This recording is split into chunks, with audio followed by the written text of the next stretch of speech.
We have not played it for a while, and I know some of you like it. So today, let's play again the Can You Guess What I Hold in My Hand game.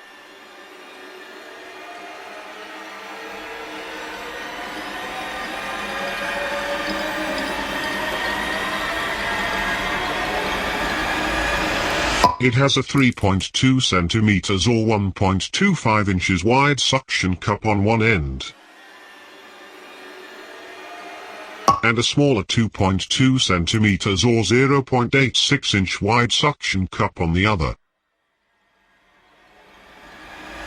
It weighs 75 grams or 2.64 ounces.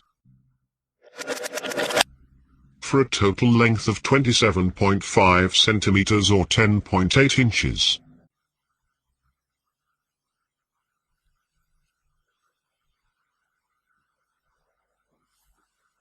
Do you know what this tool is used for? Or can you guess? If so, leave your answer in the comments.